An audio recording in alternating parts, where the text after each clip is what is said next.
Salut à tous, je suis Guillaume de JC Neobank, banque en ligne. Aujourd'hui, dans cette toute nouvelle vidéo, nous allons voir ensemble le côté budget. Budget, et oui, puisque je vous avais déjà fait une petite vidéo sur la chaîne sur le budget, comment gérer son budget et comment créer un budget.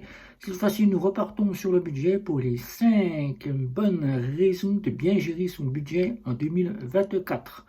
Eh bien, c'est parti, on va voir cela ensemble après le générique. Tout de suite.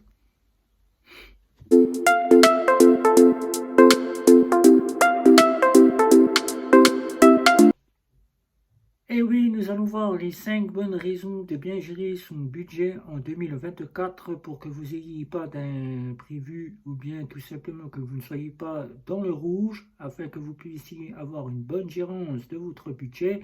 Déjà, le premier point que je vais vous citer, un budget, ça se constitue. Ça ne se passe pas, je reçois mes ressources, je fais mes courses, je dépense à tout va. Car arrivé le premier, tu reçois tes ressources. Le 10, tu n'as plus rien, car tu as fait tes courses, tu as acheté un peu tout et n'importe quoi.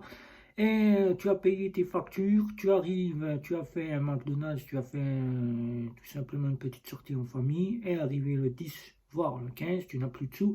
Et là, tu te rends compte que si tu aurais pris en charge une gérance de ton budget convenablement, tu ne serais pas tombé au 5, au 10, au 15 avec un découvert ou un hors découvert, puisque certainement que tu n'y as pas le droit.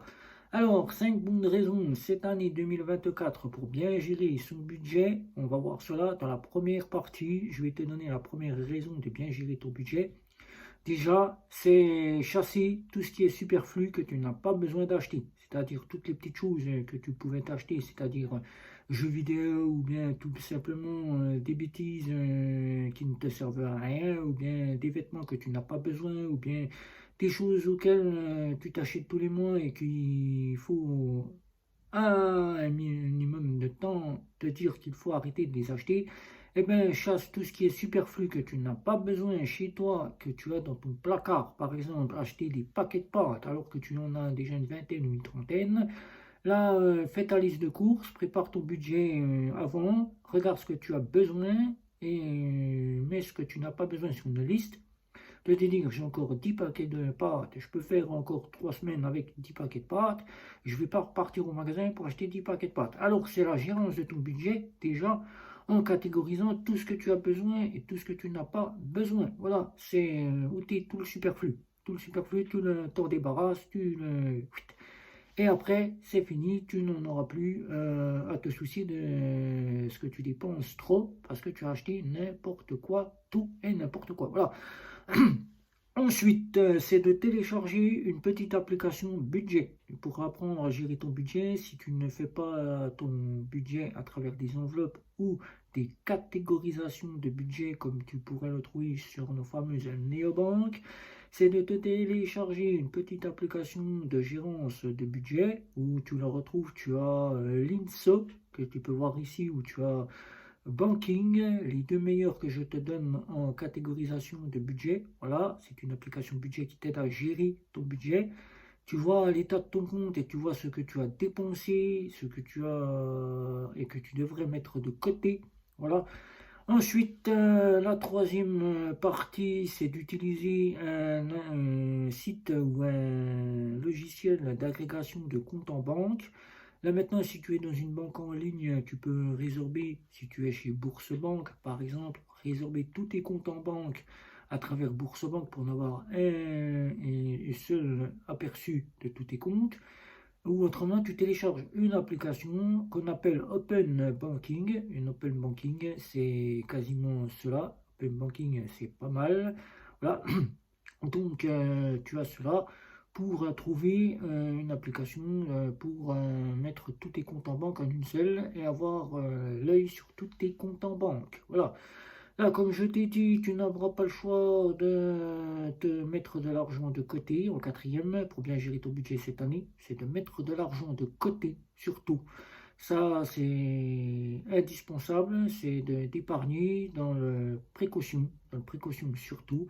Car si tu n'as pas bien géré ton budget et que tu arrives le 15 et que tu as des factures qui tombent et que tu ne peux plus payer, là au moins tu auras une réserve conséquente d'argent que tu pourras prendre sur ton épargne de précaution si tu es dans une fintech ou si tu es quasiment dans une banque sur ton livret d'épargne, livret A ou livret PEP, le plan épargne populaire. Voilà.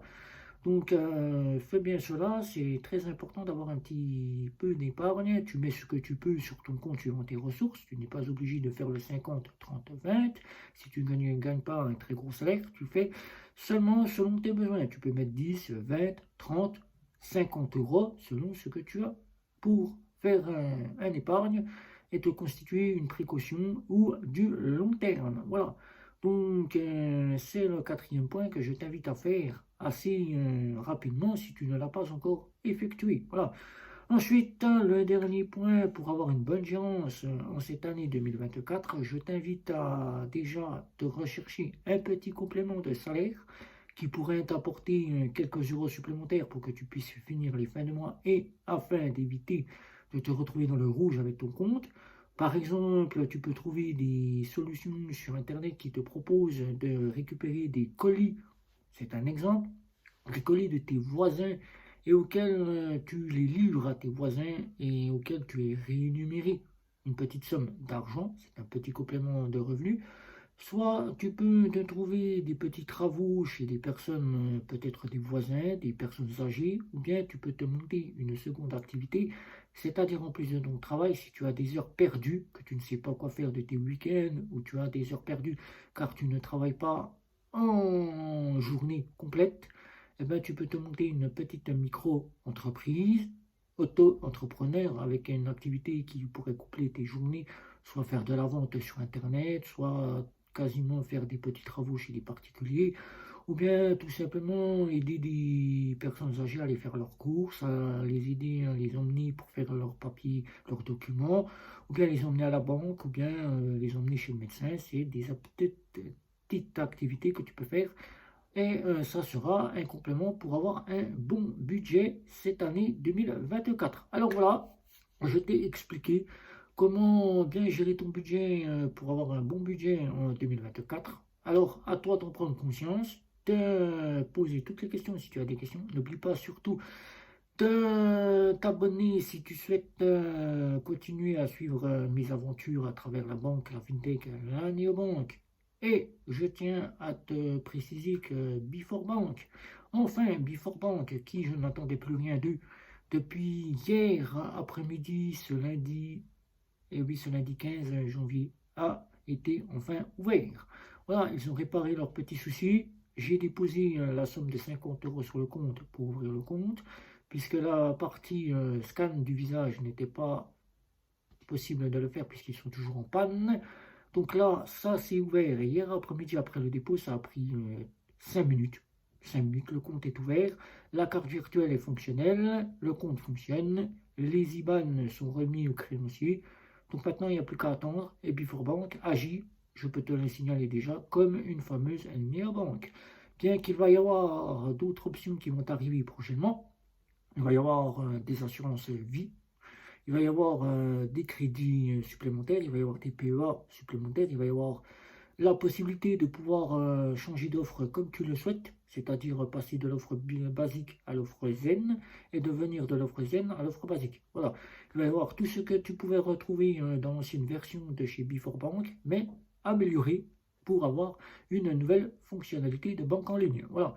Donc, encore une fois, n'oublie pas le petit like pour que je sache que tu sois intéressé de mon travail.